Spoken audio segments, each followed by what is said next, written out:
जैसे कि civil engineering, mechanical, electrical, electronics, computer, chemical engineering, information technology. तो जो 3 साल का कोर्स होता है इसको मैक्सिमम लोग जानते हैं। इसके लिए एलिजिबिलिटी क्या है? मिनिमम 10th पास है, कक्षा 10 पास हो, अप्लाई कर सकते हो। कम से कम पासिंग मार्क्स मतलब कि 35% मार्क्स हैं तो आप एलिजिबल हो जाते हो। ठीक है।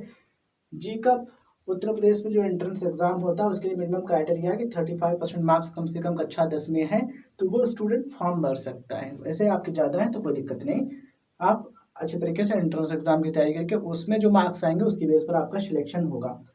इसी तरीके से अलग अलग स्टेट्स में भी कराए जाते हैं एंट्रेंस एग्जाम, उनका अलग अलग प्रोसेस होता है, बट जो मेन चीज़ें हैं वो सेम रहती हैं। ठीक है। सिविल इंजीनियरिंग का डिप्लोमा करके सिविल इंजीनियर के तौर पर काम कर सकते हो, civil junior engineer. Mechanical engineer बन सकते हो, electrical, electronics, computer science engineer मतलब कि software engineer, chemical engineer, IT, ठीक है, नेटवर्क इंजीनियर वो बन सकते हो आप। तो ये 3 साल का कोर्स है, इसके लिए ये एलिजिबिलिटी है। ये जो कोर्स है 3 साल वाला, इसको अधिकतर स्टूडेंट्स 12th के बाद करते हैं, कुछ 11th के बाद भी करते हैं और कुछ स्टूडेंट 10th के बाद करते हैं। ठीक है, जो रियलिटी है वो मैं आपको बता रहा हूँ। ठीक है, क्योंकि इतना इजी नहीं होता है कि 10th वाले जो स्टूडेंट्स, कुछ ही स्टूडेंट अच्छे तरीके से कर पाते, नहीं तो वही लगातार बैक ही बैक आती रहती है। ठीक है। जो बढ़िया समझ वाले स्टूडेंट हैं वो 10th वाले भी कर सकते हैं, वैसे 12th के बाद अधिकतर स्टूडेंट्स करते हैं। आप चाहो तो इसकी मिनिमम एलिजिबिलिटी 10th पास है, 10th के बाद भी कर सकते हो, बस आपको अच्छे तरीके से पढ़ना पड़ेगा।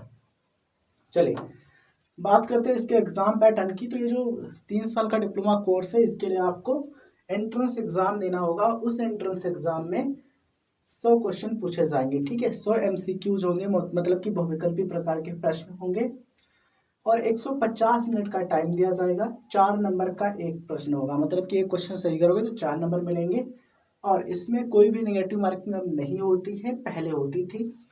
टोटल मार्क्स इसके 400, क्योंकि देखो 100 गुणे 400, 400 हो जाएगा, 100 गुणे 4 मतलब 400 हो जाएंगे मार्क्स इसके।